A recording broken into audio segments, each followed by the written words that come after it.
But you did tell me once an anecdote about a friend of yours who did have to eject, and he obviously lost the jet. Yes. And the interesting story that he had to go to the hospital with what was it with the. Oh no! He ended up. They cut his clothes off. Oh, of he's him, naked. Yeah, and he ended up having to go to Tesco's. Yeah, half naked or something. Yeah, naked. Yeah. So and he went from a fighter pilot, and a few hours later, he's half naked in Tesco's. He's half naked in Tesco's, buying himself the cheapest trousers and shirt he can find. I think he had to go in his hospital gown. He had nothing, and he literally was in Tesco's like walking around like this. Yeah, by himself. No one came to get him. He was a Harrier mate. Actually, he's a really good dude. He's still flying. It's no joke to eject. It's a traumatic thing. Oh, he should have been killed. There was no two ways about it. He should have been killed. He knows he should have been killed. What he did was an error. It was a mistake he'd made. The jet departed flight very low to the ground, very slow. He actually pulled the handle when he was upside down, and it obviously takes a quarter of a second for the seat to leave the airplane. And in that time, the aircraft had just come around to give him a positive vector. God. So as the chute was opening, the jet exploded. It actually landed on a car that was unoccupied at the time. It was a police car, actually. It was unoccupied at the time. So you can imagine that. You're like, oh, I'm going to jail. I'm going to... And he actually said when he was in his parachute coming down, he's like watching this fireball, and he actually starts pulling the parachute away so he could actually turn away from it. And it was a brand new jet. I mean, literally, the jet had been delivered a couple of weeks before. God. Super expensive. So they put him in hospital, and I think the boss came down, and he straight away put his hand up and said, he was quite a new pilot on that squadron, and he said, "Boss, it's my fault." He said, it's my fault. This is what I did. The boss was like, "Don't worry. We'll talk about it. Don't worry. We'll talk about it." And he was like, "Oh, God." Anyway, no one brought him anything. And then 2 days later, he was released or whatever. They got to check you out for spinal compression injuries. He was quite a short dude anyway. So, if anything, trying to stretch him out. And he had no clothes because all the rescuers had cut everything off him, cut his G-pants off him, his life vest, his flight suit, his thermal underwear, everything had come off him. It's not very glamorous being a jet pilot. My wife tries to tell everyone about all the thermal underwear I wear and stuff like that. And so he had nothing. He had his gown, and the hospital said, "Well, we haven't got anything, but I can drop you to Tesco's," and they did. And he's running around Tesco's in this hospital gown, buying some cheap clothes and stuff. I mean, it's mad, isn't it? How you playing with, I imagine, hundredth of a second, not even tenth of a second between. He was lucky. Yeah, he knows it was. Between, as you say, that angle where he's not going to be ejecting into the ground or something. Yeah, he didn't. That's not a conscious choice he made. He pulled the handle. The jet departed, and he just got himself out. He was so low. He was in the circuit at the time in a Harrier, and he was making an approach, and he moved the wrong nozzle, and the alpha went up. The jet departed, and he just straight away went out. Gosh. And it just so happened that he was just lucky enough to not fire himself into the ground. He didn't have a choice. I mean, you can't time an ejection like that. When the jet departs that late, that slow, that low, you just got to try and get out. And it's irrecoverable from that point. Have you ever had, or what's the situation that first springs to mind if I ask you if you've ever had a situation where you're like, oh, I might be dead in the next few seconds here? Well, I've gone for the handle twice. Really? Both with students. Both my own error, really. I should have. Were the students flying? Yeah, right, yeah. Right. I haven't had one where I've relit a few engines in my time, but no, I've never gone for the handle on assault. The thing is, if you go for the handle, by definition, you take your hands off the stick, because if you're trying to save an aircraft, what tends to happen is you've normally got full power on, or you've normally got the stick fully off because you're trying to get away from the ground. That's pretty much what it is. And so your ejection handle is behind the stick. You can't pull it because the stick is up against it. So you've got to release that pressure to get to the handle. And if you are keeping an aircraft flying by keeping the stick back, as soon as you release it, the nose of the jet comes down. Now you've got a rate of descent issue. Ejection seats won't save you from everything. Right. So if you've got a rate of descent, I could do the maths right now. That's 10% of the height in effect. So I'm at 800 feet, or let's do 1,000 feet, whatever. But I've got a rate of descent, say 100 foot per minute. I could be outside my ejection seat envelope. So when we see, if anyone knows the practice force landing profiles, the Hawk does, when it's coming down very, very steep, that guy's outside his ejection seat envelope. So if he doesn't recover that aircraft at the right time, he is irrecoverable. So he's well outside. And so it's a gamble with a seat. The F-35 seat is a lot better than most seats. Typhoon's got a pretty good seat. Tornado was a reasonably old seat. Hawk is a reasonably dated seat, but it's always been a decent seat. Some of the American stuff, some of the Russian stuff's pretty cool. But yeah, and my ones were like, in fact, I had a guy send me something from Valley a couple of months ago who was, I won't say who the dude is because that will give him away, but he made a mistake. He was an instructor in the back of a jet, and a student did something on landing, and he went for his handle, but he was well outside limit. So he went for the handle and realized he'll kill them both. So All right, so you may as well ride it out, and you might. Yeah, you might okay. you might get away with the jet hitting the ground at 150 mile an hour. Yeah, I mean, No. but yeah, I mean, you're definitely going to be killed if he left the aircraft when he went for the handle. He would have been killed. All right. Because again, we always try and say, get a positive vector away from the ground with the wings level. That's the deal, with the wings level.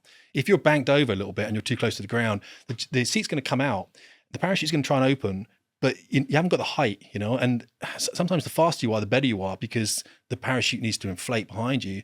And if you're really slow, the parachute will inflate, but it needs you to be going down sometimes to inflate that parachute. So landing incidents with ejections are always difficult.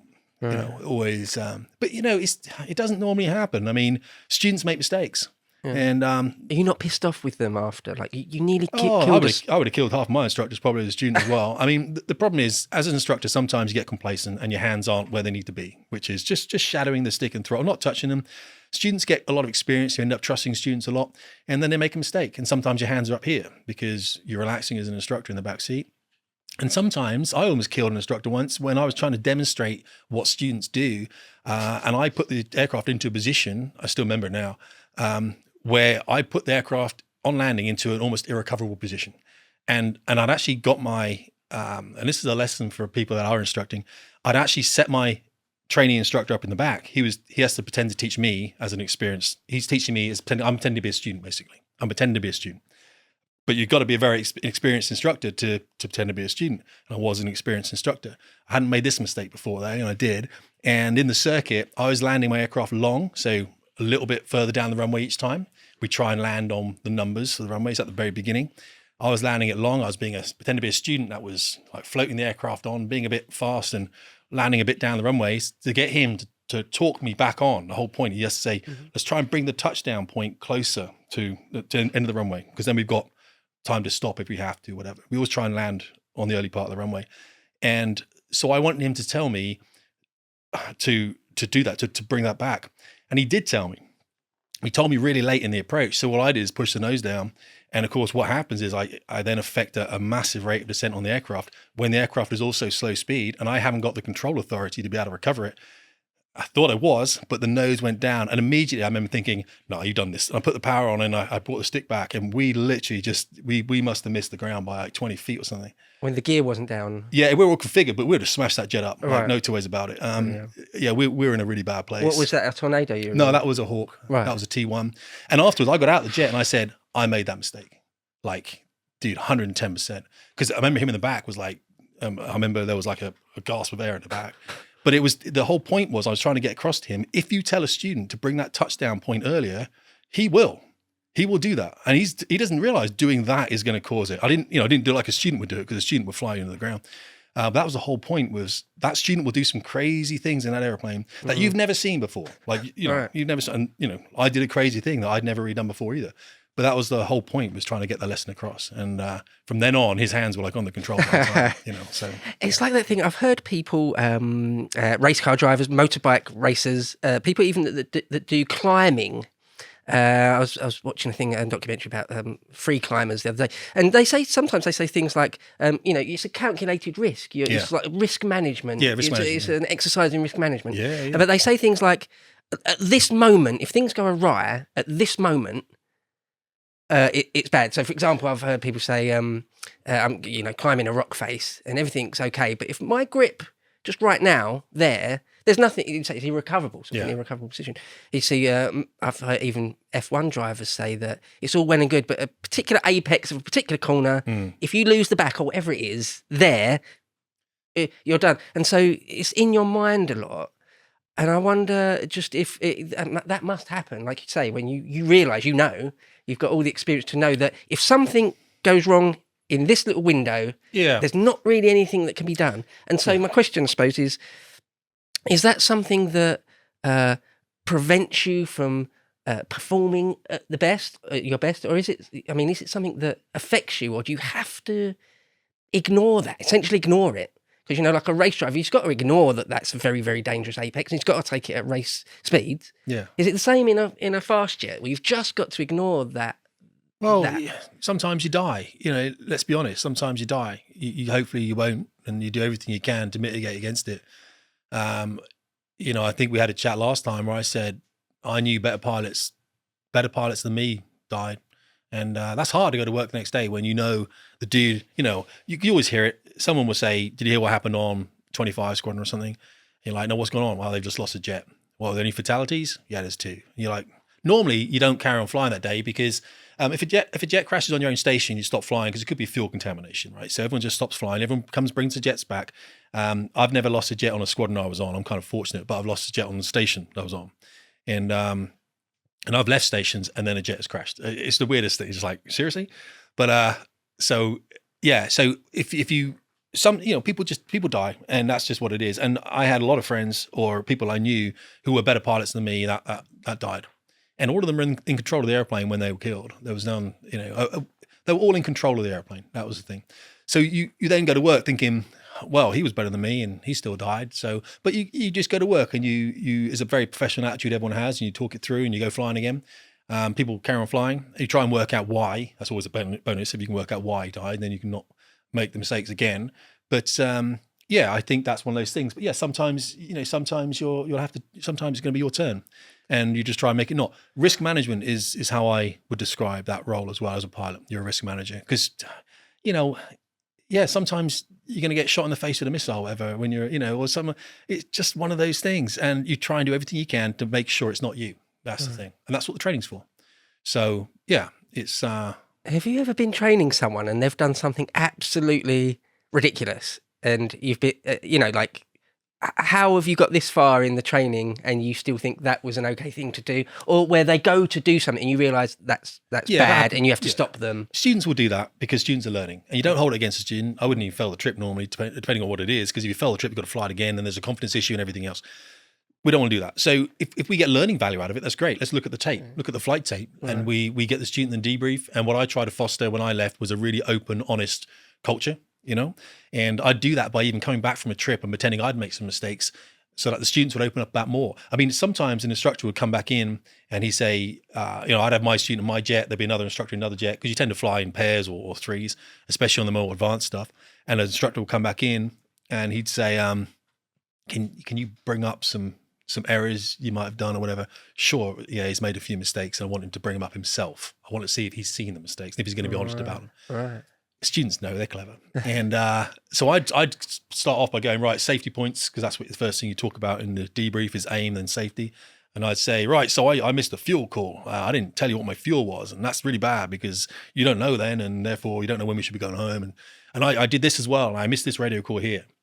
Right, any safety points from yourself? Now, a good student will come up with some safety points, like they would say, I did this wrong. A student who is maybe struggling, maybe will hide a few things, or think they can hide a few things if they can. An instructor might prompt them then, what about when this happened? They go, oh yeah, I did this. So they're not doing it nefariously. There's no bad intent, but they sometimes maybe forget things because it's in the jet, it's a busy place, you do forget things. But that's how we try to encourage like an open sort of culture. But yeah, students would do some silly things. I did silly things as a student as well. It's what we don't find happening in the Royal Air Force. I never saw it once, and I'm honest about this. I'll be talking to you about it. I never saw a nefarious intent with an airplane. The level of professionalism is so high. You're so self-regulated as well, because who's going to regulate a jet pilot, right? A squadron of jet pilots, who's going to come in and tell you you're doing anything wrong?